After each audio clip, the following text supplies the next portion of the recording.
हरिया बहुत बड़ा शिव भक्त था, लेकिन वो बहुत ही गरीब था। अपनी रोजी रोटी चलाने के लिए वो आसपास के इलाके सड़कों की झाड़ू लगाकर सफाई कर देता, जिससे लोग उसे थोड़े बहुत पैसे दे देते थे। साहब, सड़क पर झाड़ू लगा दिया है। ठीक है, अब पार्क की सफाई कर दो। जी साहब। साहब, मैंने पार्क की सफाई भी कर दी। ये लो 400 रुपए। हरिया के घर से थोड़ी दूर पर एक शिवालय था। हरिया वहां रोज जाता और मंदिर के आसपास झाड़ू लगाकर साफ सफाई कर देता था। बदले में मंदिर का पुजारी उसे कुछ पैसे दे देता था। इसी तरह हरिया की जिंदगी की गाड़ी चल रही थी। हरिया के घर में उसकी पत्नी मंजुला और उसका 5 साल का बेटा भोला रहते थे। भोला कभी कुछ खाने की जिद करता तो हरिया उसे भी पूरा नहीं कर पाता। उनका परिवार रूखी सूखी खाकर गुजारा कर रहा था। हरिया रोज नहा धोकर सबसे पहले शिव मंदिर जाता। हरिया शिव मंदिर में घंटा बजाता और भगवान शिव की पूजा करता। वो शिव भगवान से रोज एक ही बात कहता कि कभी मेरे घर पधारो प्रभु। जय भोलेनाथ की, जय शिव शंकर की। मंदिर में तो रोज मिलते हो, कभी मेरे घर पधारो प्रभु। एक दिन मंदिर के पुजारी ने उसे प्रसाद में मिठाई दी। हरिया खुशी खुशी घर आया। हरिया अपने बेटे भोला को पुकारता है। भोला, भोला। जी पिताजी। अरे वाह, मिठाई। मुझे मीठा बहुत पसंद है पिताजी। और भोला प्रसाद की मिठाई खाकर बहुत खुश होता है। पिताजी, मुझे खीर पूरी खानी है। बेटा, थोड़े दिन रुक जा, खिला दूंगा। 2 सूखी रोटी तो जुड़ती नहीं, खीर पूरी कहाँ से खिलाओगे? अरे भाग्यवान, महाशिवरात्रि आ रही है, मंदिर में भंडारा लगता है ना, वहां से खीर पूरी लाकर खिला दूंगा। सुनो, मैं काम पर जा रहा हूँ, ठीक है? अब कुछ खाने को हो तो दे दो, मैं खाकर चला जाऊंगा। घर में खाने को कुछ नहीं है। कल रात की 1 रोटी बची थी, वो मैंने भोला को खिला दी। ठीक है, तो मुझे नमक पानी दे दो, वही पीकर चला जाऊंगा। नमक पानी पीकर हरिया घर से बाहर काम के लिए निकल जाता है। उस दिन उसे मंदिर के आसपास के इलाकों में साफ सफाई का काम मिल जाता है। महाशिवरात्रि आने वाली थी और मंदिर के आसपास के इलाकों को साफ सुथरा करके सजाया जाना था। इस साल मंदिर में बहुत बड़ा भंडारा होने वाला है, भोला को खूब खीर पूरी खिलाऊंगा। हरिया मंदिर के सामने हाथ जोड़कर बोलता है, ए भोलेनाथ, कभी मेरे घर भी पधारो। उस दिन हरिया को 300 रुपए मिलते हैं। काम खत्म करके हरिया घर की ओर जाने लगता है। रास्ते में चलते चलते अचानक हरिया को किसी के कराहने की आवाज सुनाई देती है। अरे, ये कराहने की आवाज कहाँ से आ रही है? ये किसी बुजुर्ग की आवाज लगती है। हरिया इधर उधर देखने लगता है। आवाज तो झाड़ियों से आ रही है। हरिया झाड़ियों की तरफ जाता है तो देखता है वहां एक बुजुर्ग आदमी गिरा हुआ था और बहुत कराह रहा था। हरिया उसे कंधे पर उठाकर झाड़ियों से बाहर लाता है। उस बुजुर्ग के पूरे शरीर में कोढ़ हो गया था और उसके घाव पर मक्खियां भिनभिना रही थीं। बाबा, आप यहाँ कैसे आए? आपका घर कहाँ है? बगल के गांव में मेरा घर है। आप कहें तो आपको घर पहुंचा दूं? नहीं, मुझे कोढ़ की बीमारी हो गई है, इसलिए मेरे बेटे बहू मुझे यहाँ छोड़कर चले गए हैं। मुझे यहीं रहने दो, भूखा प्यासा तड़प तड़प कर मर जाऊंगा। नहीं बाबा, मैं आपको यहाँ नहीं छोड़ सकता। हरिया उस बुजुर्ग आदमी को अपने कंधे पर बिठाकर घर ले आता है। मंजुला, ओ मंजुला, जी आई। 2 गिलास पानी ले आना। मंजुला पानी लेकर आती है और हरिया से कहती है, ये किसे ले आए? मंजुला, ये बाबा मुझे सड़क के किनारे झाड़ियों में मिले हैं। इनकी बीमारी के कारण इनके बेटे बहू ने इन्हें घर से निकाल दिया है। इन्हें यहाँ क्यों ले आए? हमारा खुद का तो खाने का ठिकाना है नहीं, इन्हें क्या खिलाएंगे? और इनकी बीमारी के इलाज का खर्चा कहाँ से उठाएंगे? तुम चिंता मत करो मंजुला, भोलेनाथ सब इंतजाम कर देंगे। आज 300 रुपए मिले थे, मैं 100 रुपए का राशन ले आया हूँ। बाकी बचे पैसों से बाबा की दवाई ले आऊंगा। तुम खाने की तैयारी करो, मैं इन्हें पास के अस्पताल में ले जाता हूँ। हरिया बूढ़े बाबा को अपने कंधे पर बिठाकर अस्पताल ले जाता है। वहां उन्हें डॉक्टर से दिखाता है। इन्हें ठीक होने में कुछ दिन लग जाएंगे। मैं दवाइयां लिख देता हूं, इन्हें रोज दवाइयां खिला दीजिएगा। ठीक है डॉक्टर साहब। हरिया के पास जो पैसे थे उससे वो बूढ़े बाबा के लिए दवाइयां खरीद लेता है और उन्हें अपने कंधे पर बिठाकर घर ले आता है। रात को जब सब खाना खाने के लिए बैठे, आज तो इनकी दवाइयां ले आए आप। रोज इतनी महंगी दवाइयां कहाँ से लाओगे? मंजुला, सब हो जाएगा। जब शिव शंकर भगवान ने इन्हें मेरे पास भेजा है तो वो कुछ ना कुछ इंतजाम जरूर करेंगे। हरिया हाथ जोड़कर बोलता है। ए भोलेनाथ, कभी मेरे घर भी पधारो। दूसरे दिन से हरिया रोज की तरह काम पर निकल जाता और भोलेनाथ की कृपा से उसे काम मिल जाता था। अब तो हरिया कभी 300 तो कभी 400 रुपए कमा लेता था, जिससे रोज का खाने का इंतजाम भी हो जाता और बूढ़े बाबा की दवाई भी आ जाती थी। बूढ़े बाबा धीरे धीरे ठीक हो चले थे। एक रात जब सब खाना खा रहे थे, तब भोला फिर से खीर पूरी खाने की जिद करने लगा। मैंने तुझसे कहा था ना, महाशिवरात्रि आने ही वाली है। मंदिर में बहुत बड़ा भंडारा लगने वाला है। तुझे खीर पूरी जरूर खिला दूंगा। मंदिर में क्यों, तुम इस बार अपने घर में भंडारा करो और सबको खीर पूरी खिलाओ। लेकिन बाबा, मुझ गरीब के पास इतने पैसे कहाँ। जो कमाता हूँ उससे एक रात की रोटी का जुगाड़ हो पाता है बस। 2 दिन के बाद महाशिवरात्रि है। इतनी जल्दी मैं भंडारे के लिए पैसे कहाँ से लाऊंगा, बताइए। इसकी चिंता तुम मत करो। तुम बस महाशिवरात्रि की पूजा और भंडारे की तैयारी करो। दूसरे दिन से हरिया के घर में महाशिवरात्रि पूजा की तैयारी होने लगती है। मंजुला पूरे घर की साफ सफाई करती है।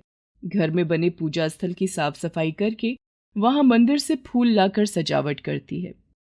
तुम बस आधा किलो चावल, आधा किलो दूध और 1 किलो आटा ले आना और आस पड़ोस में खबर कर दो, महाशिवरात्रि के दिन तुम्हारे घर भंडारा है। हरिया पूजा और भंडारे का सामान ले आता है। दूसरे दिन महाशिवरात्रि का त्योहार था। आधा किलो चावल और आधा किलो दूध से कितनी खीर बन पाएगी? आपने तो सभी पड़ोसियों को खबर कर दी है कि हमारे घर भंडारा है। इतने में तो हमारा ही पेट नहीं भरेगा, हम उन्हें क्या खिलाएंगे? बाबा जी ने कहा था, मैंने वैसा ही किया। अब आगे भोलेनाथ जाने। महाशिवरात्रि का दिन भी आ गया। हरिया का पूरा परिवार नहा धोकर भगवान शिव और माता पार्वती की पूजा में व्यस्त था। मंजुला ने आधा किलो चावल और आधा किलो दूध की खीर बनाई और 1 किलो आटे की पूरियां बनाई। घर के बाहर भंडारा खाने के लिए पड़ोसी आने लगे थे। हरिया, तुम सब लोगों को खाने के लिए बिठाओ और मंजुला, तुम भंडारे का प्रसाद परोसना शुरू करो। लेकिन बाबा, ये प्रसाद तो कुछ ही लोगों तक बंट पाएगा। तुम इसकी चिंता मत करो, ये प्रसाद कभी खत्म नहीं होगा। तुम इसे जितना बांटोगी ये उतना ही बढ़ेगा। मंजुला को बूढ़े बाबा की बातों पर विश्वास नहीं हुआ, लेकिन फिर भी उसने लोगों को खीर पूरी का प्रसाद परोसना शुरू कर दिया। हरिया और मंजुला के आश्चर्य का ठिकाना न रहा। भंडारा खाने आए सभी लोगों ने प्रसाद खा लिया, लेकिन पतीले में से ना तो खीर खत्म हुई और ना ही पूरी खत्म हुई। उस दिन भोला ने भी जमकर खीर पूरी खाई। हाँ, ये कैसा चमत्कार है? मुझे तो लगता है ये बूढ़े बाबा कोई चमत्कारी बाबा है। अरे, लोगों को खिलाने के चक्कर में हम बूढ़े बाबा को तो भूल ही गए, उन्हें तो प्रसाद खिलाया ही नहीं। हरिया और मंजुला बूढ़े बाबा को प्रसाद खिलाने के लिए घर के अंदर जाते हैं, लेकिन बूढ़े बाबा घर में नहीं थे। बाबा कहीं नजर नहीं आ रहे हैं, कहीं वो हमसे नाराज होकर चले तो नहीं गए? हमने उन्हें खाने के लिए नहीं पूछा। हमसे बहुत बड़ी गलती हो गई, जाने कहाँ गए होंगे। हरिया भगवान भोलेनाथ को याद करता है और उनसे माफी मांगता है।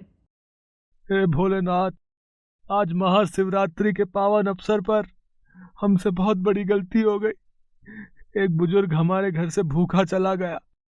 तभी घर में एक आवाज गूंजती है।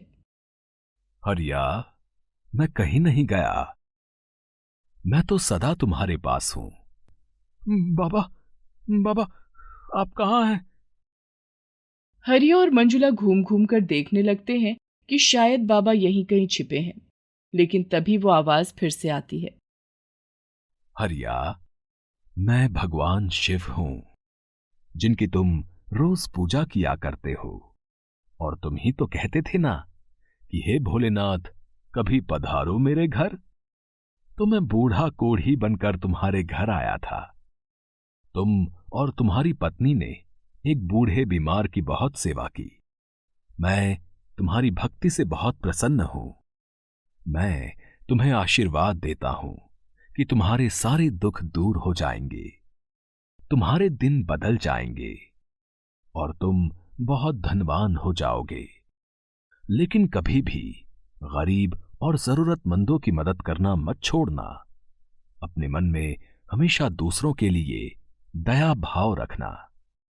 हरिया और मंजुला सिर झुकाकर बाबा भोलेनाथ को प्रणाम करते हैं और उनकी आंखों से भक्ति के आंसू छलक आए थे। बाहर प्रसाद खा रहे सभी लोग खाने की बहुत तारीफ कर रहे थे। भाई वाह, ऐसी खीर पहले कभी नहीं खाई।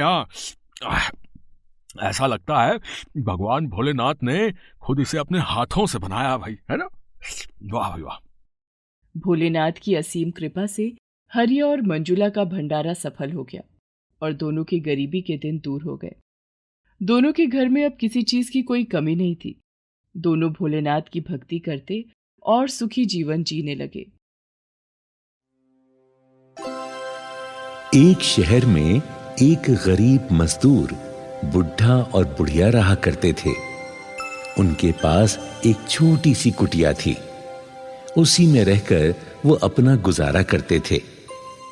छोटी मोटी मजदूरी मिल जाती तो उसी से रूखा सूखा खाकर सो जाते। बुढ़े का नाम हरिया और बुढ़िया का नाम वेदो था।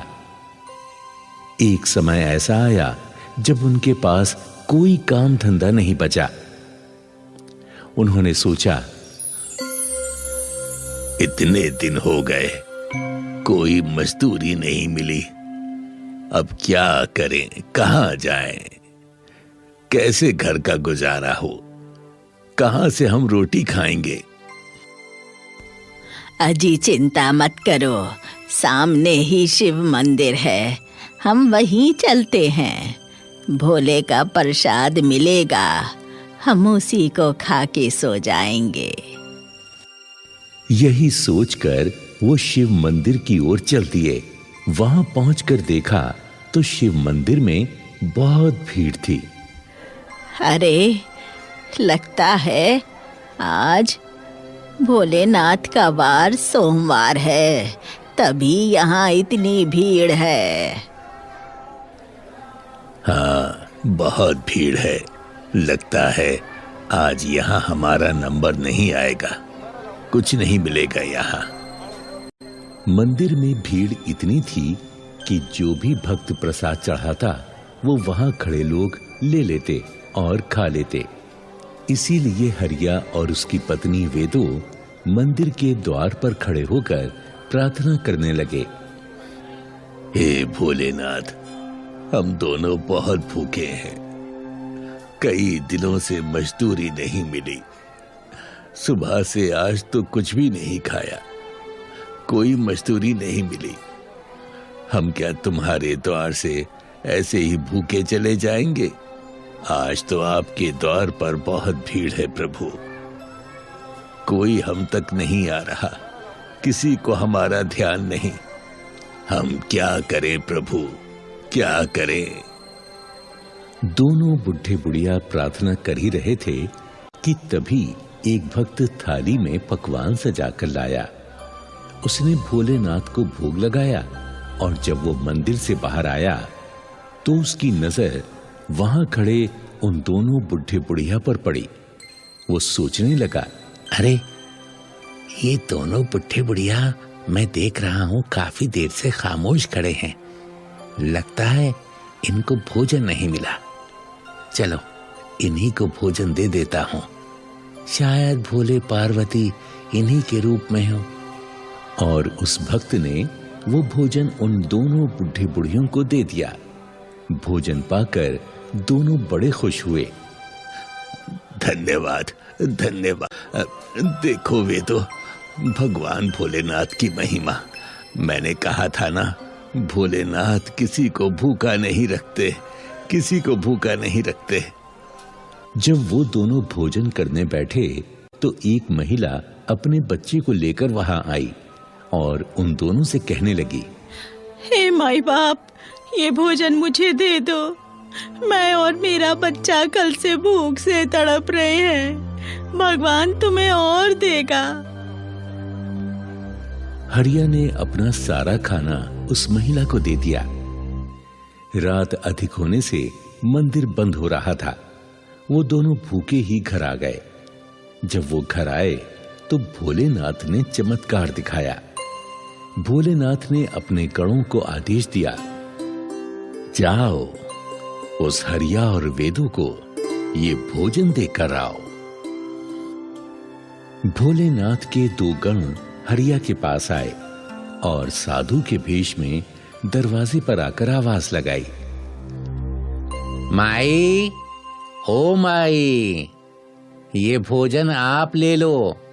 हमारे पास अधिक भोजन है, हम इतना भोजन नहीं कर पाएंगे। माई, ए माई। खाना घर बैठे ही आ गया। लगता है ये कृपा भोलेनाथ की है। मैं जाता हूँ। लाओ साधु महाराज, हम कैसे तुम्हारा आभार व्यक्त करें। हाँ, बहुत बहुत धन्यवाद, बहुत धन्यवाद। वाह, बहुत ही स्वादिष्ट भोजन है ना वेदो? हाँ जी, इतना अच्छा भोजन हमने कभी नहीं खाया। हाँ, काश भोलेनाथ का मंदिर हमारे घर भी होता तो हम उनकी पूजा सेवा नियम से करते। भोजन करके वो दोनों बुढ़े बुढ़िया सो जाते हैं। लेकिन बुढ़े बुढ़िया की ये बातें भोलेनाथ और पार्वती जी सुन लेते हैं। तभी माता पार्वती शिव से कहती हैं, देखा स्वामी, ये बूढ़े बुढ़िया कितने गरीब हैं, मगर धैर्य के साथ रहते हैं और आपसे कितना प्रेम करते हैं। हे स्वामी, क्या इन दोनों के लिए आपने कुछ सोचा है? गौरा, मैं अपने भक्तों को कभी नहीं भूलता, चाहे वो गरीब हो या अमीर हो। तो फिर क्या सोचा है आपने इनके लिए? मैंने ये निर्णय लिया है कि मैं स्वयं इनके आंगन में निवास करूंगा। हाँ, जाओ गणों, मेरा स्वरूप शिवलिंग लेकर जाओ और उन गरीब हरिया और वेदों को देकर आओ। जो आज्ञा स्वामी। दोनों गण साधु के भेष में शिवलिंग लेकर उन दोनों बुढ़े बुढ़िया के द्वार पर आते हैं और उनसे कहते हैं, हे भक्तगण, ये शिवलिंग आप अपने पास रख लीजिए। हम 2 लोग चारों धाम की यात्रा पर जा रहे हैं। हम लौटकर इसे ले लेंगे और यदि नहीं आ पाए तो आप इन्हें यहीं पर स्थापित करें। भोलेनाथ आप दोनों पर कृपा बनाए रखेंगे। इतना कहकर वो दोनों साधु अदृश्य हो जाते हैं। शिवलिंग को पाकर दोनों बुढ़े बुढ़िया बहुत खुश होते हैं और सोचते हैं, वेदो, हम प्रभु के शिवलिंग को यहीं स्थापित करते हैं। जब तक वो साधु नहीं आते, हम नित्य नियम से शिवलिंग की पूजा करेंगे। हाँ जी, चलो इसे एक चबूतरे पर स्थापित करें। इस प्रकार बुढ़े बुढ़िया ने अपने हाथों से एक चबूतरा बनाया और उस पर शिवलिंग को स्थापित कर दिया। नित्य नियम से वो दोनों भोलेनाथ पर जल, बेल और फूल चढ़ाकर उनको नमन करते रहे। एक समय घने बादल आकाश पर छाने लगे। ऐसा लगता था कि भारी बारिश और आंधी तूफान आने वाला है। तब वेदों ने हरिया से कहा, सुनते हो जी, लगता है बारिश आने वाली है और हमारे भोलेनाथ पर कोई छाया नहीं है। कहीं मेरे भोले पानी में ना भीग जाएं। हाँ, तुम ठीक कहती हो। हम क्या करें? हाँ, ऐसा करते हैं, हम अपनी कुटिया पर जो छप्पड़ है ना, उसे भोलेनाथ के ऊपर डाल देते हैं। इससे हमारे भोलेनाथ बारिश और आंधी से बचे रहेंगे। मगर हम तो पानी में भीग जाएंगे। अरे भीग जाएं तो भीग जाएं, कोई बात नहीं। बस हमारे भोलेनाथ नहीं भीगने चाहिए। तुम देखना, हमारी रक्षा तो स्वयं भोलेनाथ करेंगे। ठीक है, अभी तो रात हो रही है।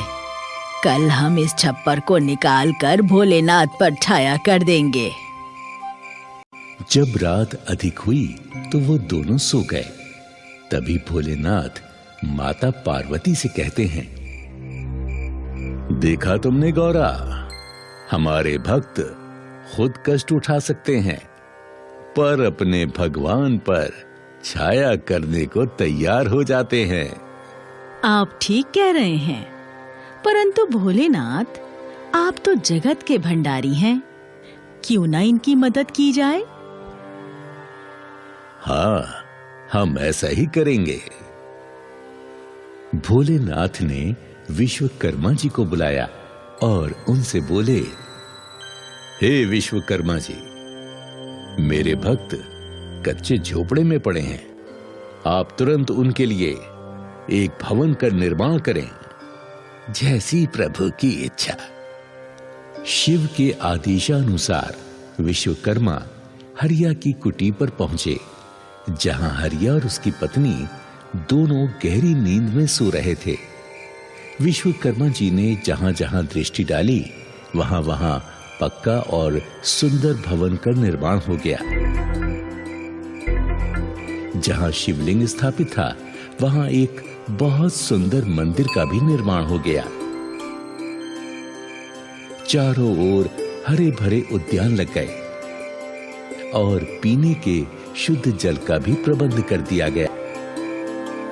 जब सुबह हरिया और उसकी पत्नी नींद से जागे तो अपने आप को एक आलीशान सुंदर भवन में पाया तो हैरत में पड़ गए।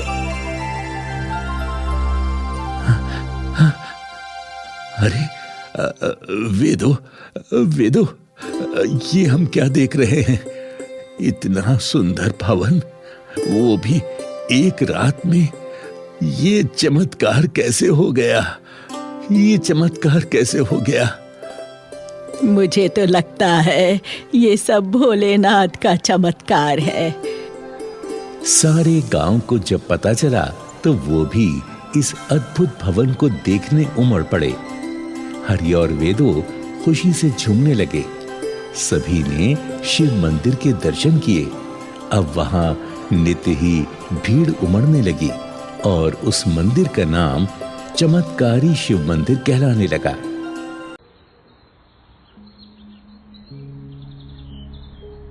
गोविंदपुर गांव में राजेंद्र नाम का एक रिक्शा वाला अपनी बूढ़ी माँ और पत्नी उषा के साथ अपने छोटे से कच्चे घर में रहा करता था। राजेंद्र सुबह सवेरे ही अपनी रिक्शा लेकर गांव के बाहर मौजूद बस स्टैंड पर आ खड़ा होता था और सवारियों को तलाश करने लगता था। माधोपुर, हरिपुर, हल्दीपुर, अशोक विहार वाले भैया आ जाओ। माधोपुर, हरिपुर, हल्दीपुर, अशोक विहार वाले आ जाओ भैया। और फिर राजेंद्र रिक्शा में सवारी बैठाकर सवारी को उसके ठिकाने पर छोड़ आता था। इस तरह कड़ी मेहनत के बाद जो थोड़े बहुत पैसे राजेंद्र कमा पाता, उन्हीं से उसके घर का गुजारा चलता। राजेंद्र की बूढ़ी माँ मोतियाबिंद के कारण साफ साफ देख भी नहीं पाती थी और उसके जोड़ों में भी दर्द रहता था। राजेंद्र की पत्नी उषा भी गर्भवती थी और पेट भर भोजन न मिल पाने के कारण काफी कमजोर हो गई थी। उषा को शिव आराधना की बड़ी लगन थी। वो हर रोज गांव के शिव मंदिर में जाकर मंदिर की साफ सफाई करती और शिव जी की पूजा किया करती। ये उषा का रोज का नियम था। हे महादेव, हे भोलेनाथ, आप तो जगत के पालनहार हैं। मुझ दुखियारी की गरीबी भी दूर कर दो भगवान। मेरे भाग्य में भी थोड़ा सा सुख लिख दो। मुझे भी धन्य कर दो भगवान।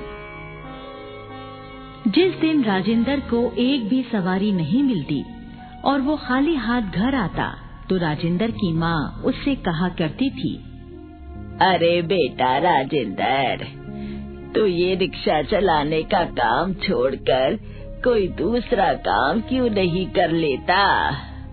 देख बेटा, बहू गर्भ से है। ऐसी हालत में बहू का भूखा रहना ठीक नहीं है।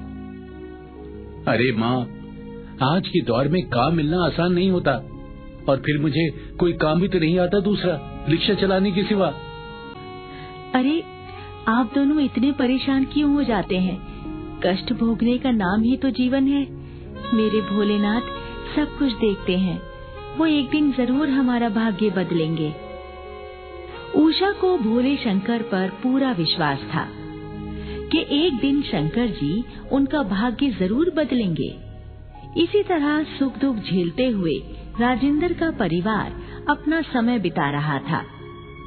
एक दिन अचानक जब राजेंद्र अपनी रिक्शा लेकर घर से काम पर जाने ही वाला था तो राजेंद्र को खून की उल्टी हो गई। उषा दौड़कर गई और गांव के वैद्य जी को बुलाकर लाई। वैद्य जी राजेंद्र की नाड़ी देखकर बताते हैं, देखो उषा बेटी, खाली पेट रिक्शा खींचने की वजह से राजेंद्र का फेफड़ा फट गया है। तुम इसे तुरंत किसी अच्छे से अस्पताल में भर्ती करवा दो, वहीं इसका इलाज हो सकता है। घर में तो 2 वक्त की रोटी के भी लाले पड़े हुए थे। ऐसे हालात में राजेंद्र को अच्छे अस्पताल में भर्ती कराना उषा के बस से बाहर था। उषा मंदिर में जाकर भोले बाबा से प्रार्थना करने लगती है, हे भोलेनाथ, मुझे भागिन पर कुछ तो दया करो।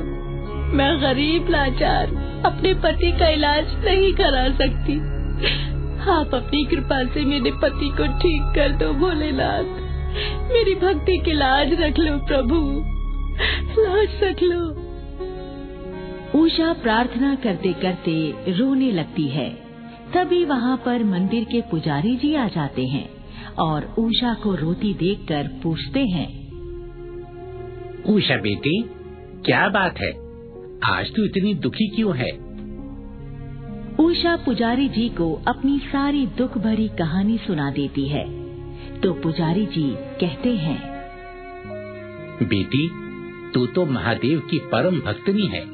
तू चिंता मत कर, तेरी करुण पुकार भोले बाबा जरूर सुनेंगे।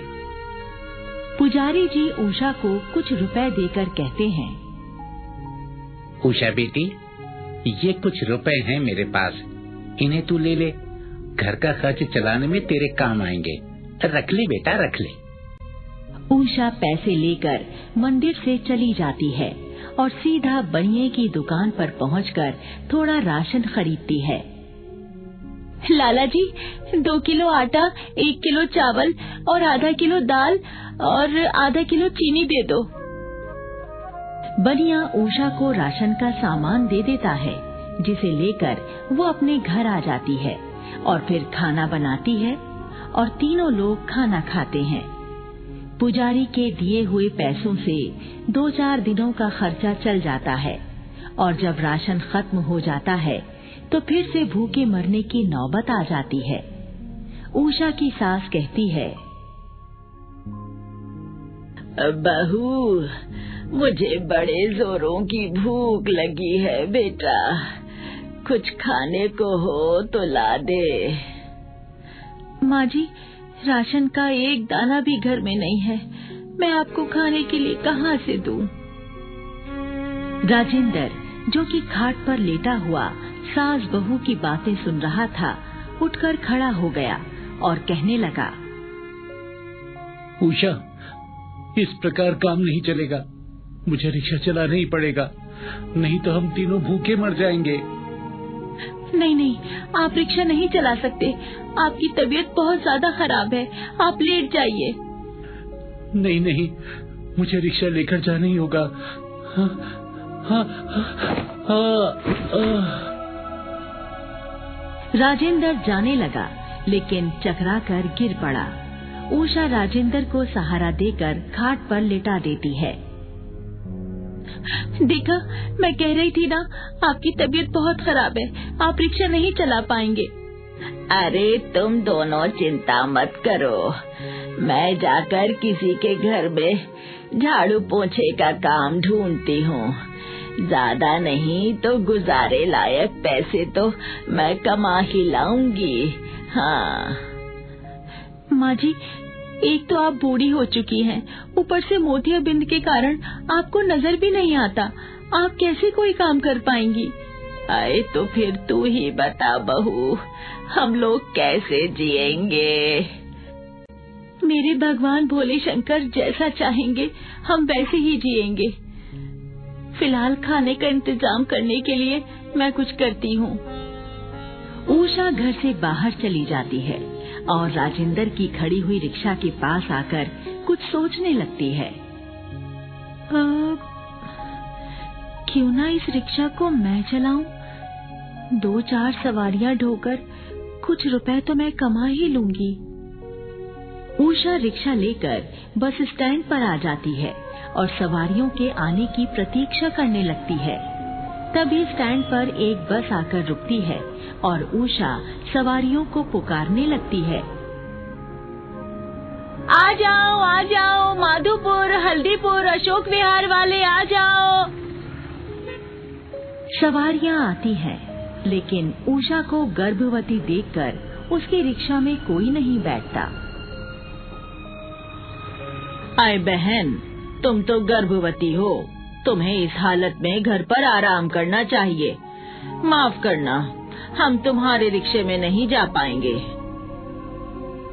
उषा बड़ी लाचारी से मन ही मन भगवान से कहती है, हे भोलेनाथ, ये कैसी विपदान पड़ी मुझ पर, जबकि मुझे पैसों की बहुत जरूरत है और मैं रिक्शा चलाकर पैसे कमाना चाहती हूँ। फिर भी कोई सवारी मेरी रिक्शा में बैठने को तैयार नहीं है। अब मैं क्या करूं भगवान? उषा खड़ी हुई अपने दुर्भाग्य का रोना रो रही थी कि तभी वहाँ पर शंकर भगवान के जैसा दिखने वाला एक आदमी आता है और रिक्शा में बैठ जाता है। उषा उससे कहती है, भाई जी, लगता है आप किसी नाटक कंपनी के कलाकार हैं, तभी तो शंकर जी का रूप बनाकर घूम रहे हैं। वैसे आपको जाना कहाँ है?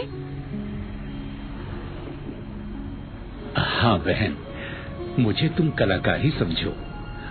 मुझे शिव मंदिर ले चलो। उषा रिक्शा लेकर चल पड़ती है। एक तो भूखी, ऊपर से गर्भवती होने के कारण वो ज्यादा दूर तक रिक्शा नहीं चला पाती और बेहोश हो जाती है।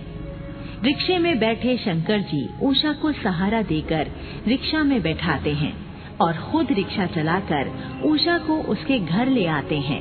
भगवान शंकर की कृपा से राजेंद्र भी बिल्कुल ठीक हो जाता है।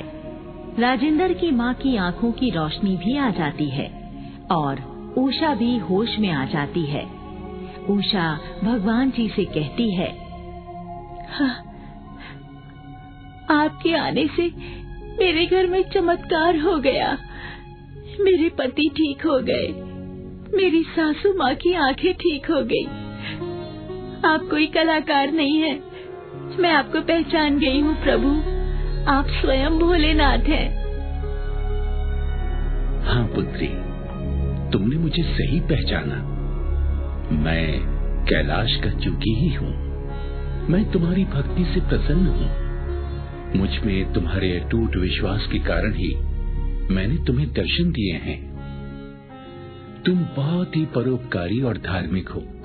बोलो, तुम्हें मुझसे क्या वरदान चाहिए? प्रभु, आप स्वयं मेरी झोपड़ी में पधारे। मुझे आपके दिव्य दर्शन हो गए। मैं तो सौभाग्यशाली हो गई प्रभु। मुझे और किसी चीज की इच्छा नहीं है। हे पुत्री, तुम्हारे मन में कोई लालसा नहीं है, ये जानकर मुझे अति प्रसन्नता हुई। मेरी कृपा सदैव तुम पर और तुम्हारे परिवार पर बनी रहेगी। तुम्हारा घर सदा धन धान्य से भरा रहेगा और मृत्यु के पश्चात तुम्हारी आत्मा को मोक्ष भी प्राप्त होगा। तथास्तु। आशीर्वाद देकर शंकर भगवान अंतर्ध्यान हो जाते हैं। उसके बाद राजेंद्र आश्चर्यजनक तरीके से रातों रात अमीर हो जाता है और अपने परिवार के संग सुखी जीवन बिताने लगता है।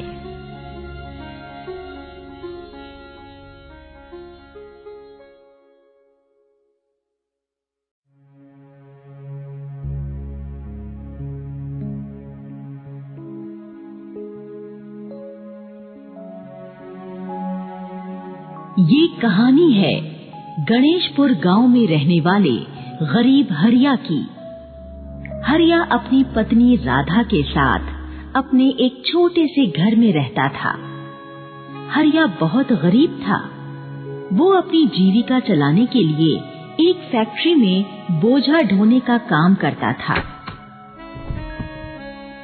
हरिया बहुत ही दयालु और भोलेनाथ का परम भक्त भी था।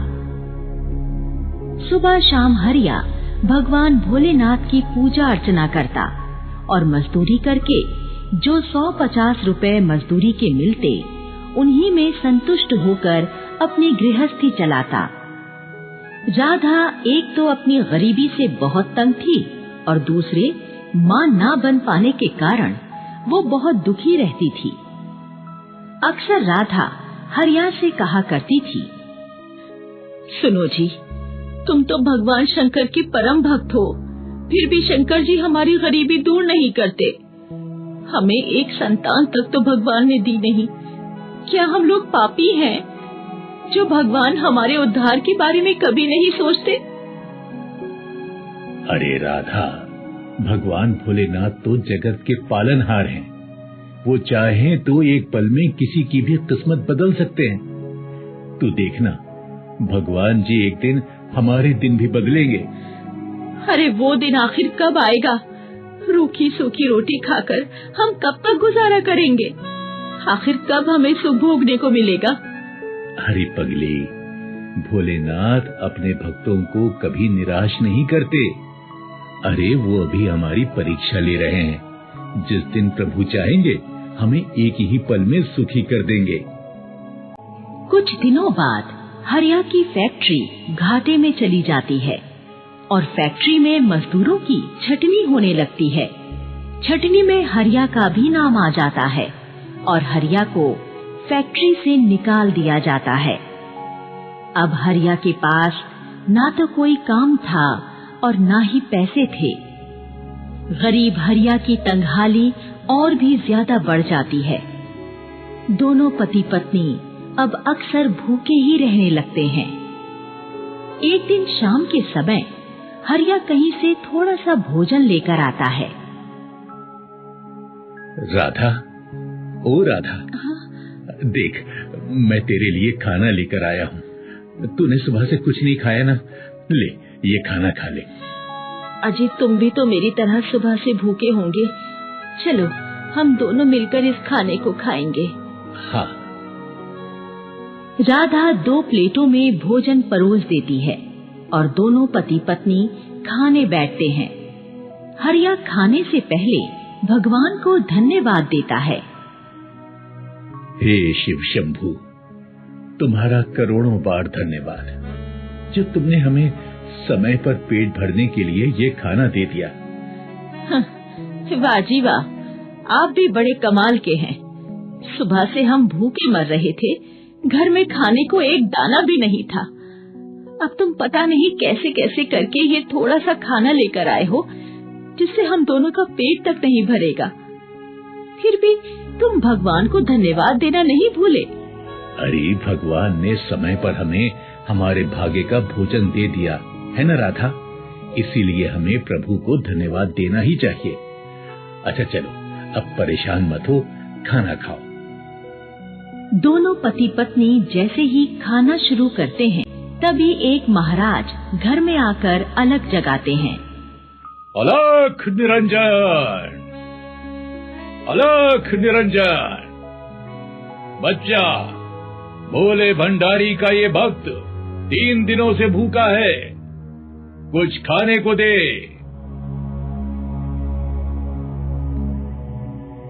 लो, यहाँ तो हमारे लिए ही पर्याप्त खाना नहीं है, अब इस महाराज को कहाँ से दें? अरे अरे राधा, ऐसा मत बोलो, ये महाराज 3 दिनों से भूखे हैं, इनको खाना देना हमारा कर्तव्य है। हम अपना खाना इन महाराज को दे देते हैं। और इस तरह हरिया सारा खाना महाराज को दे देता है। भोलेनाथ तुम्हारी हर इच्छा पूरी करेंगे, तुम्हारा घर सुख साधनों से भर जाएगा। ये आशीर्वाद देकर महाराज चले जाते हैं और दोनों पति पत्नी पानी पीकर ही सो जाते हैं।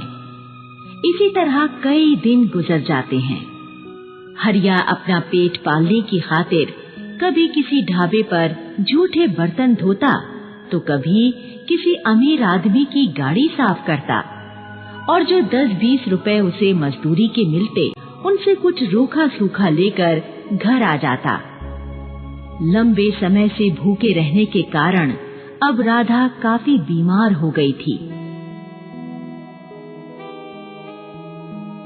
राधा हर समय चारपाई पर लेटी हुई खांसती रहती थी। एक दिन हरिया डॉक्टर को घर लाता है। डॉक्टर राधा का चेकअप करके बताता है, हरिया, तुम्हारी पत्नी के लीवर में कैंसर हो चुका है। इनके लीवर का तुरंत ऑपरेशन कराना होगा, नहीं तो ये जिंदा नहीं बचेंगी। ऑपरेशन? कितना खर्चा आएगा डॉक्टर साहब? देखो, कम से कम 50,000 रुपए का खर्चा आएगा। बाप रे बाप, 50,000? मैं तो 50 रुपए खर्च करने की हालत में नहीं हूं डॉक्टर साहब। 50,000 कहां से लाऊंगा मैं? देखो, ये सोचना तुम्हारा काम है। और फिर डॉक्टर वापस लौट जाता है। इसी तरह कई दिन गुजर जाते हैं। हरिया रोज गांव के बड़े मंदिर जाता और महादेव जी की मूर्ति के सामने हाथ जोड़कर राधा के लिए महादेव जी से रो रो कर प्रार्थना करता। हे भोले शंकर, मेरी पत्नी पर दया कर दो। मैं तो तुम्हारा परम पुजारी हूँ, मेरे लिए इतने कठोर मत बनो भगवान। मेरी पत्नी बिना इलाज के मर जाएगी। भगवान, मुझे राधा का इलाज कराने की क्षमता प्रदान कर दो।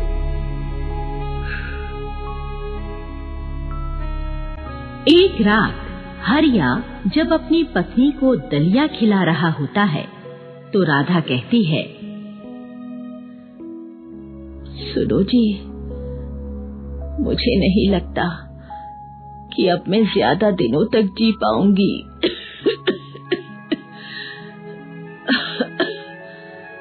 भगवान भी शायद हमारी कोई मदद नहीं करना चाहते, नहीं तो इतनी भक्ति और प्रार्थना करने पर वो हमारा उद्धार जरूर कर देते। नहीं नहीं राधा, ऐसा नहीं बोलते। भगवान की कृपा से कभी मायूस नहीं होते। मैं तुझे कुछ नहीं होने दूंगा। मैंने सुना है इंसान की किडनी बहुत महंगे दामों में बिकती है।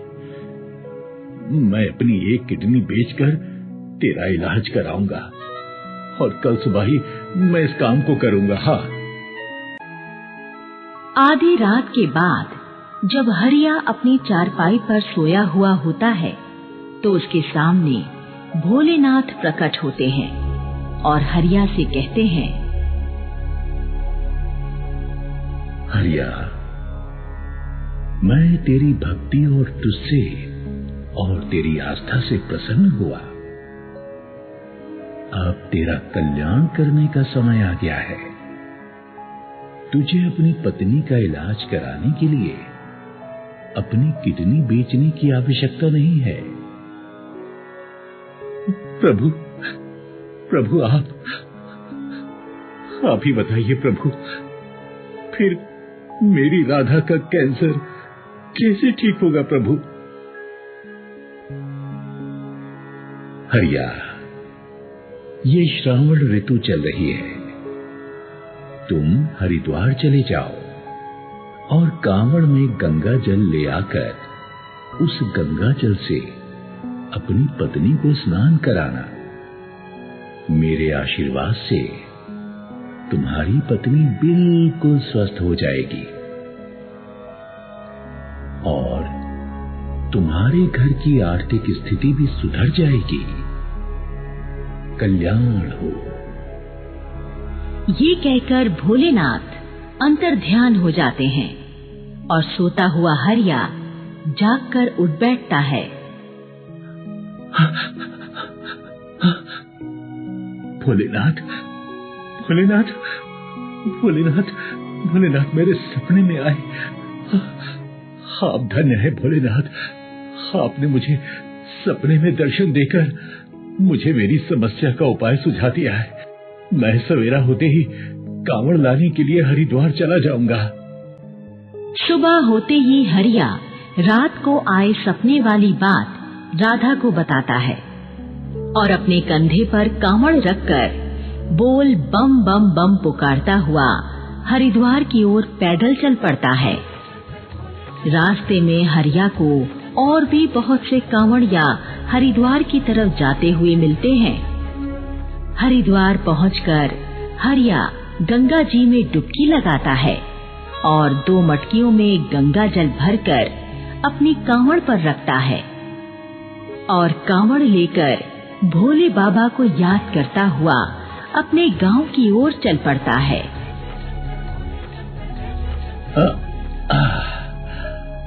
जय हो बाबा भोलेनाथ, जय जय भोले भंडारी। हरिया एक सुनसान रास्ते से गुजर रहा होता है। तभी एक बूढ़ा आदमी हरिया को बैठा हुआ मिलता है। ये बूढ़ा कोढ़ की बीमारी से ग्रसित था। बूढ़ा हरिया से कहता है, मेरी मदद करो बेटा, नहीं तो ये कोढ़ की बीमारी मेरी जान ले लेगी। अब बताइए बाबा, मैं आपकी क्या मदद कर सकता हूँ? बेटा, मैं ठहरा बूढ़ा बीमार। मैं हरिद्वार जाकर गंगा जी में स्नान नहीं कर सकता। यदि तुम अपने लाए हुए गंगा जल से मुझे स्नान करा दो तो मेरी कोढ़ की बीमारी ठीक हो जाएगी। बूढ़े की बात सुनकर हरिया सोच में पड़ जाता है। हाँ, ये क्या कह रहे हैं बूढ़े बाबा? अगर इस गंगा जल से मैंने इस बाबा को स्नान करा दिया तो फिर राधा को कैसे स्नान कराऊंगा? वो तो फिर ठीक ही नहीं हो पाएगी। क्या सोच रहे हो बेटा? मुझ पे एहसान करो, मुझे स्नान करा दो, भोलेनाथ तुम्हारा भला करेंगे। ओह, लगता है भोलेनाथ की यही मर्जी है कि मैं इस गंगा जल से इस बाबा को स्नान कराऊं। मेरी राधा की रक्षा तो खुद भोलेनाथ कर ही लेंगे। और फिर हरिया अपने गंगा जल से बूढ़े को स्नान करा देता है। बूढ़े का कोढ़ एकदम ठीक हो जाता है। बूढ़ा खुश होकर एक थैला हरिया को देकर कहता है, बेटा, ये थैला लो और इसे अपने घर ले जाकर ही खोलना। भोले बाबा तुम्हारा भला करेंगे। हरिया थैला और खाली कांवड़ लिए अपने घर आ जाता है और ये देखकर चकित रह जाता है कि राधा अब बीमार नहीं है, वो बिल्कुल ठीक हो चुकी है। अरे राधा, ये चमत्कार कैसे हो गया? तुम तो एकदम ठीक हो गई हो। सुनो जी, आपके हरिद्वार चले जाने के बाद वही महाराज हमारे घर आए थे जिन्हें आपने अपना खाना दिया था। उन्होंने मुझे एक जड़ी बूटी खिलाई और मैं ठीक हो गई। अच्छा। फिर हरिया राधा को रास्ते में अपने साथ घटी घटना के बारे में बताता है और बाबा का दिया हुआ थैला खोल कर देखता है। थैले के अंदर से 5 हीरे निकलते हैं, जिन्हें देखकर दोनों पति पत्नी हैरान रह जाते हैं। दोनों समझ जाते हैं कि ये सब महादेव जी की ही रचाई हुई लीला थी। मैं समझ गया राधा, मैं समझ गया। तुझे जड़ी बूटी खिलाने वाले महाराज और वो कोल वाले बाबा कोई और नहीं, स्वयं महादेव थे। भोलेनाथ ने हमारे सारे दुख हर लिए हैं। जय हो भोलेनाथ, जय हो भोलेनाथ, जय हो भोलेनाथ, जय हो भोलेनाथ। हरिया अपने हीरे बेचकर करोड़पति बन जाता है और बड़े से मकान में शान से रहने लगता है। भोलेनाथ की कृपा से कुछ महीनों बाद ही राधा भी एक बेटे को जन्म देती है और हरिया का जीवन सुखी हो जाता है। चंदनपुर गांव में 2 दोस्त शिवा और भोला रहा करते थे। दोनों ही बचपन के दोस्त थे और अपने हर सुख दुख में साथ रहते, और गांव के लोग भी शिवा और भोला को उनकी दोस्ती के साथ साथ उनकी शिव भक्ति के कारण जानते थे। एक रोज मंदिर के बाहर बैठा शिवा अपने दोस्त भोला से कहता है, भाई, इस बार भी शिवरात्रि पर हम दोनों भाई व्रत रखेंगे और एक साथ व्रत तोड़ेंगे भी। मुझे याद है, हम जब 12 साल के थे तब से हम शिवरात्रि का व्रत रखते आ रहे हैं। हाँ शिवा, मुझे याद है। वैसे तू मुझे ये बता, कल भाभी इतने गुस्से में क्यों थी जब मैं तेरे घर आ गया था? अरे छोड़ ना, उसका तो रोज का है, किसी न किसी बात को लेकर मुझसे कलेश करती रहती है। शिवा, ये तेरी ही प्रॉब्लम नहीं बल्कि मेरी भी प्रॉब्लम है। मेरी माला भी पूरे दिन किचकिच किचकिच करती रहती है। कभी कभी तो मन करता है कि मैं बस घर छोड़ के चला जाऊं। अरे नहीं नहीं, तू भी कैसी बात करता है? तू एक दिन के लिए भी कहीं चला जाता है तो मेरा मन नहीं लगता। शिवा देखना, माँ बहुत बीमार है और मुझे कुछ समझ में नहीं आ रहा है, क्या करूं? पैसों की भी बड़ी दिक्कत है। यार, पैसों से याद आया, जमींदार जी मेरी पुश्तैनी जमीन वापस कर रहे हैं और अब से मैं उसमें ही साग सब्जी उपाज करके अपना घर परिवार चलाऊंगा और तुझे पैसे के लिए सोचना भी नहीं पड़ेगा। नहीं, मैं दोस्ती के बीच पैसे को नहीं आने देना चाहता, पर यह बहुत अच्छी बात है। उससे ही तुझे इतना पैसा आ जाएगा कि तू घर बैठ के खा सकता है। सब भोलेनाथ की कृपा है। उन्होंने हमेशा से ही हमें हर मुसीबत से निकाला है और हमारी हर मुसीबत में मदद की है। ऐसे ही समय बीत रहा होता है जहां भोला मेहनत मजदूरी करके जो भी कमा कर लाता वो उसके घर और उसकी माँ की दवाई में खर्च हो जाया करता। तो वहीं दूसरी ओर शिवा खेती करके अच्छा खासा कमा लेता था और खा लेता था। एक रोज भोला की पत्नी माला अपनी बूढ़ी खाट पर पड़ी खांसती हुई सास को देखकर कहती है, अजी सुनिए, मुझसे अब इनकी और सेवा नहीं हो सकती। इनसे तो अब उठा भी नहीं जाता है। अरे मैं तो कहती हूँ अपनी जमा पूंजी गहना जो भी था वो सब अब तक आपने इन पर लगा दिया है, लेकिन फिर भी ये एक ना एक दिन भगवान को प्यारी हो ही जाएंगी। इन्हें आप किसी वृद्ध आश्रम में क्यों नहीं पटकाते हैं? ये तुम क्या कह रही हो? मेरी माँ और वृद्धाश्रम में रहेगी? तुम्हारे दिमाग तो ठीक है ना? आज तो तुमने अपने मुंह से ये बोल दिया है, लेकिन दोबारा मत बोलना। हाँ हाँ, तुम्ही तो मेरी बातें मिर्ची ही लगेंगी ना।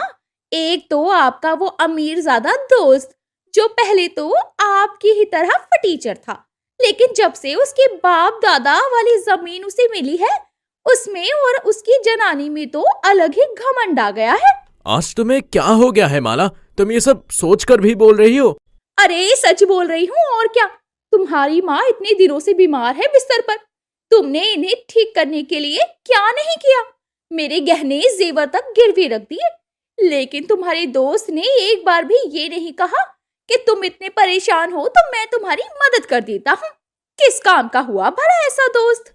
उसने मुझसे पूछा है, कई बार पूछा है, लेकिन मैं नहीं चाहता कि मेरी दोस्ती के बीच में पैसे आए। आहा, बड़े आए दोस्ती निभाने वाले। जब दोस्त मुसीबत की घड़ी में साथ ही ना दे तो काहे का दोस्त हुआ। भोला की पत्नी जो कुछ भी कह रही थी वो भोला चुपचाप सुन रहा था। वो अपने दोस्त को कुछ भी नहीं कह सकता था। अब देर शाम जब भोला अपने दोस्त शिवा से मिलने जाता है तो शिवा की पत्नी चमेली घर में होती है। अरे रे, कृष्णा के घर सुदामा आए हैं, लेकिन ये तो सुदामा से भी ज्यादा फटीचर गरीब है। अजी कहाँ हैं आप? देखिए आपका भिखारी दोस्त आया है। होगा कोई काम आपसे, तभी तो आया है मिलने। ये तुम क्या कह रही हो? कहाँ है भोला? भोले, ओ भोले, लगता है इसके कटु वचन सुन लिए उसने। हाँ, जाइए मना लीजिए, वरना उसके बिना आप रह ही कहाँ पाएंगे। बीवी चाहे मर जाए, लेकिन दोस्त को कुछ नहीं होना चाहिए। हैसियत भी तो देखकर दोस्ती करनी चाहिए ना आपको। शिवा और भोला दोनों की पत्नियां दोनों को उनकी दोस्ती को लेकर ताने कसा करती थी, लेकिन दोनों नहीं चाहते थे कि उनकी दोस्ती के बीच में दरार आए। लेकिन दोनों की बीवियां दोनों पर इतनी हावी हो चुकी थी कि दोनों दोस्त धीरे धीरे एक दूसरे से बातचीत ही बंद कर देते हैं। जहां एक तरफ भोला अपनी माँ की बीमारी से परेशान रहा करता, वहीं दूसरी तरफ शिवा इस बात से खुश था कि उसकी खेती में उसे अच्छा खासा मुनाफा हुआ था। एक रोज भोला काम से घर आता है तो उसकी पत्नी माला भोला के आते ही उसे सुनाने लगती है। अरे तुम्हें तो शर्म ही नहीं आती है। अरे थोड़ी तो शर्म कर लो, ये सारी शर्म बेच खाई है।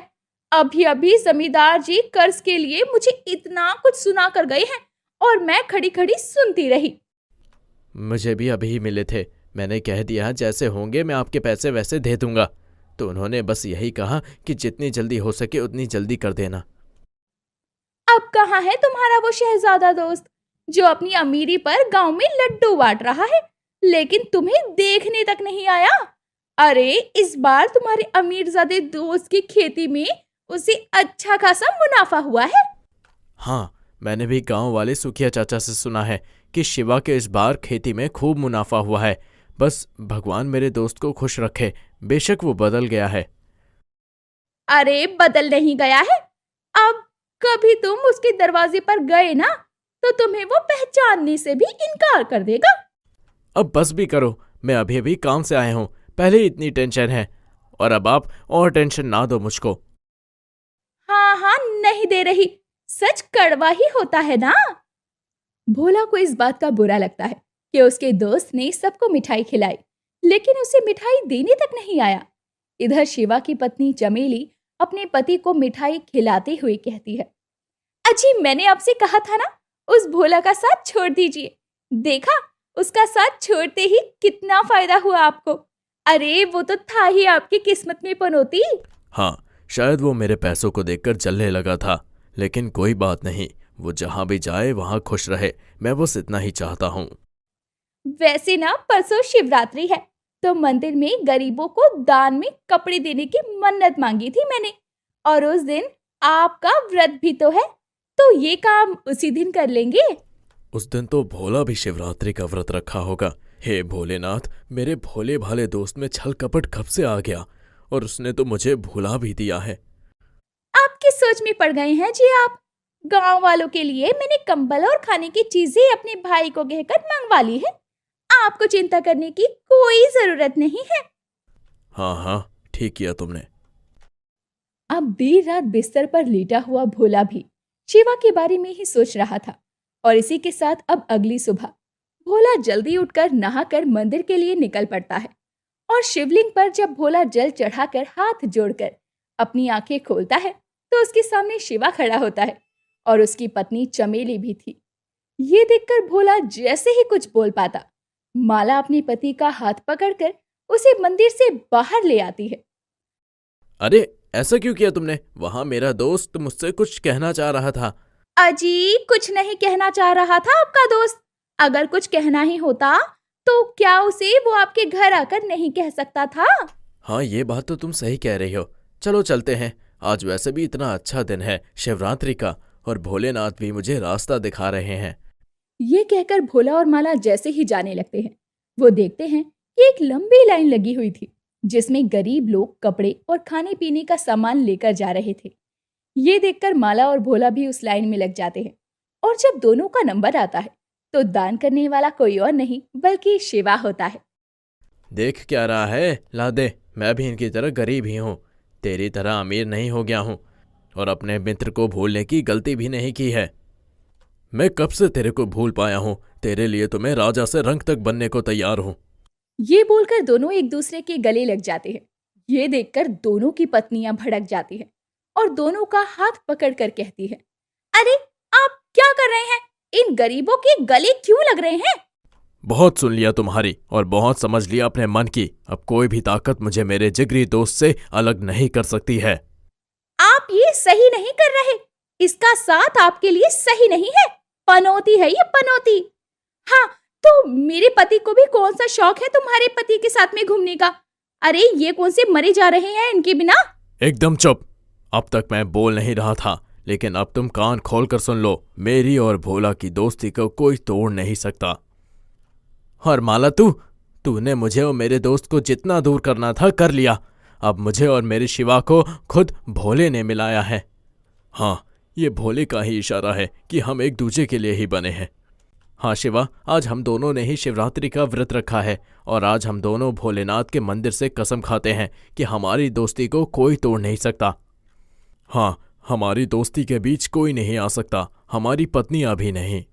इस तरह शिवा और भोला की शिवरात्रि वाले दिन फिर से दोस्ती का एक नया अध्याय शुरू हो जाता है, जो उनकी पत्नियों की वजह से खत्म होने के कगार पर आ चुका था। लेकिन देर से ही सही, दो शिव भक्तों को खुद शिव जी ने मिला ही दिया। हालांकि इसके बाद दोनों अपनी पत्नियों की कभी नहीं सुनते और उन्हें अपनी तरह से काबू में रखते हैं।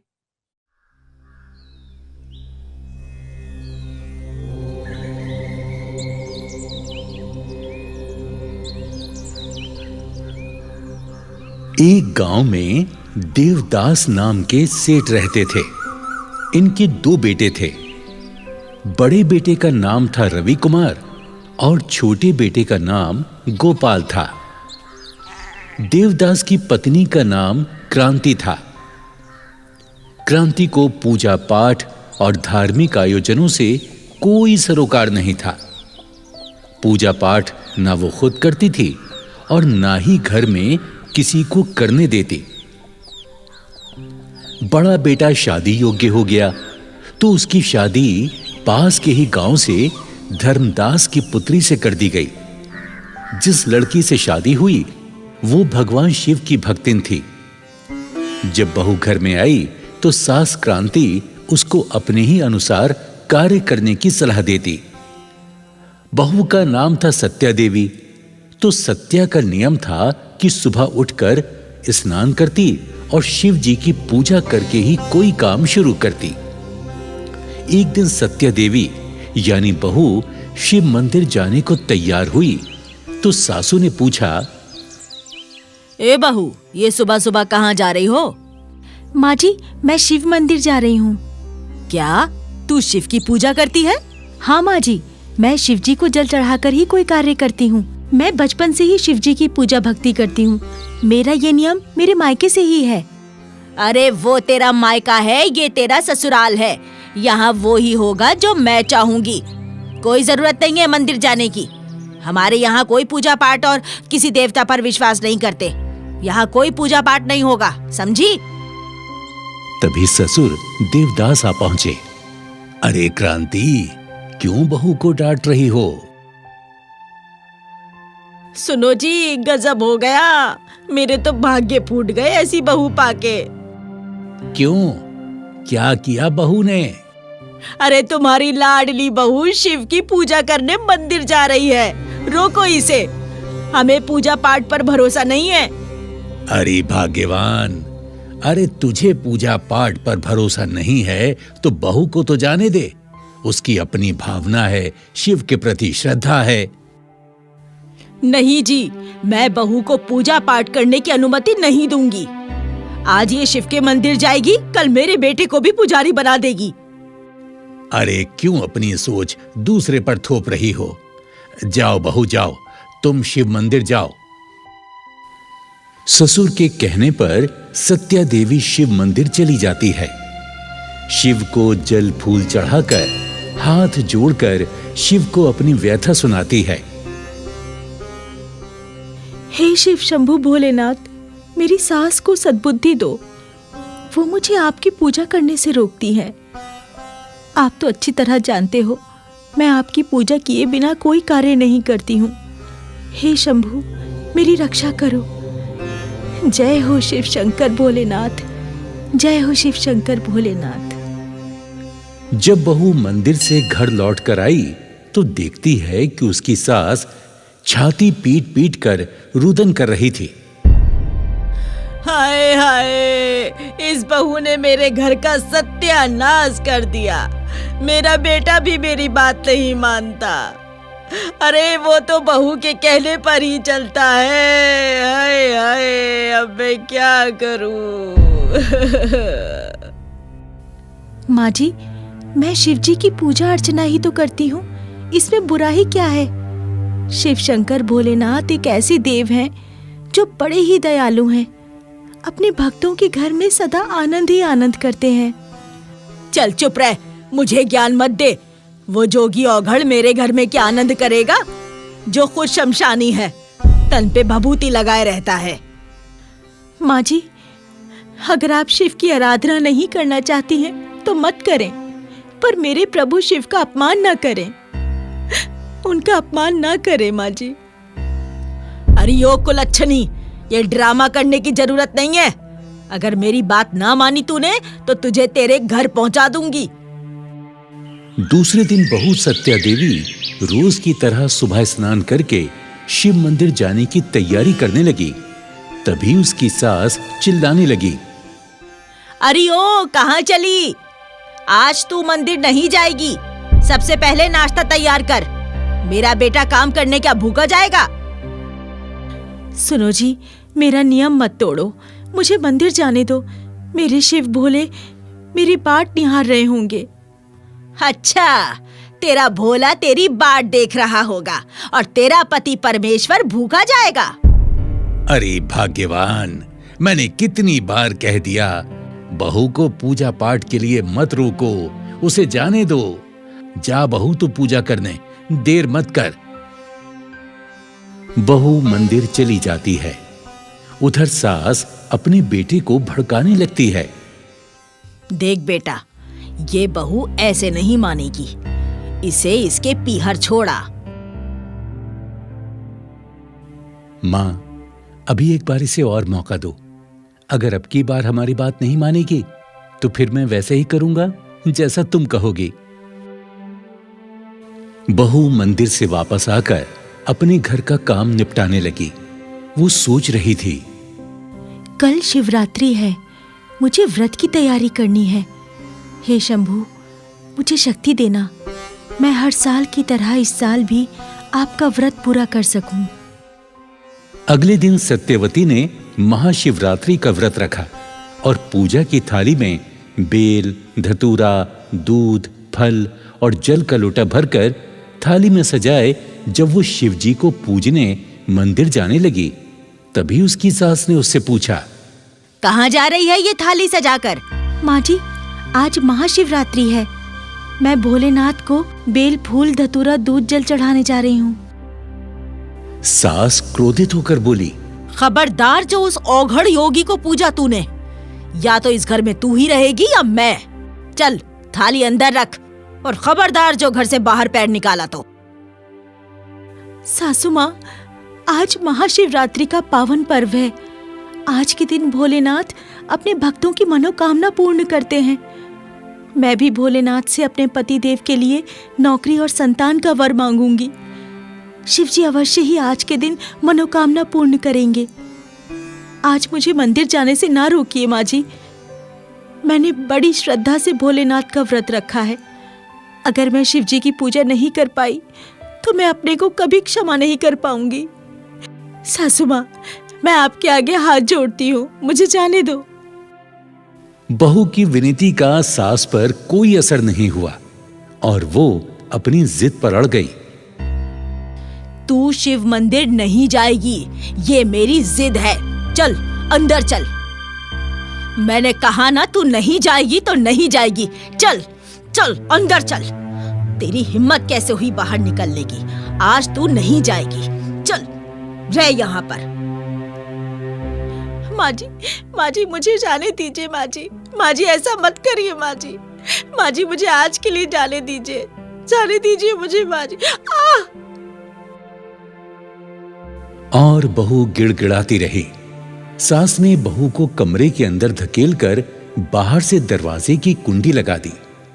जैसे ही सास आंगन की ओर झुंझलाकर निकली, आंगन में पानी फैला हुआ था। सास का पांव फिसल गया और वो जोर से पछाड़ खाकर गिर पड़ी। एक जोर सी चीख के साथ सासू की सांसें थम गईं। घर के सारे लोग दौड़कर आ गए। रोना धोना शुरू हो गया। तभी बेटा रवि वहां आया और मौका देख अपनी पत्नी को दोष देने लगा। अरे मां, अरे देख तेरी बदौलत मेरी मां मर गई। अरे तू हत्यारिन है तू। अब बोल तू अपने भोलेनाथ से, अगर वो भगवान है तो मेरी मां को जीवित कर दे। ओ मां, मेरी अच्छी मां। अरे बहू को बाहर निकालो, किसने इसे कमरे में बंद किया? जैसे ही बहू बाहर आई तो अपनी सास को देखकर हक्का बक्का रह गई। वो दौड़ी और शिव मंदिर पहुंची और भोलेनाथ से प्रार्थना करने लगी। हे भोलेनाथ शिव शंभू, आपने ये क्या किया? आज के दिन आप सबको खुशहाली देते हो और मेरी पूजा का फल मेरे घर में शोक से भर दिया। हे महाकाल, काल को वश में करने वाले, मेरा ये दोष दूर करो। मेरी सासू को जीवन दान दे दो, वरना दुनिया का आप पर से विश्वास हट जाएगा। हे देवों के देव महादेव, मेरी विनती स्वीकार कर लो। यदि आपने मेरी सास को जीवित नहीं किया तो तेरी चौखट पर सर पटक पटक कर अपने प्राण दे दूंगी। बहू भोलेनाथ के चरणों में अपना सिर पीटने लगी।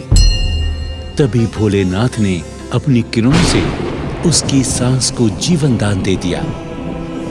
वहां खड़े सारे लोग चकित हो गए। सासू मां ने आंखें खोली तो तमाम लोग खड़े हुए थे। सासू ने पूछा, आप लोग यहाँ इकट्ठे क्यों हो? क्या हुआ? अरे भाग्यवान, तुम मृत्यु को प्राप्त हो गई थी। अचानक तुम्हें प्राण दान मिले हैं। ये मेरी बहू की पूजा का ही फल है। कहाँ है मेरी बहू सत्या? बहू, अरे कहाँ है मेरी बहू? तुम्हारा ये हाल देखकर लगता है वो शिव मंदिर गई हुई है। अरे उसी की आराधना का ये फल है। अरे देर क्यों कर रहे हो? चलो चलो मंदिर चलकर भगवान शिव से क्षमा याचना करते हैं। चलो चलो। सभी लोग शिव मंदिर पहुंचे। वहां बहू को शिव के चरणों में बेहोश देखकर सासू मां ने उसे अपनी गोदी में उठा लिया।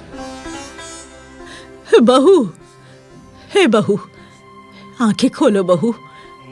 हे शिव शंभू भोलेनाथ, मेरी भूल को क्षमा करो।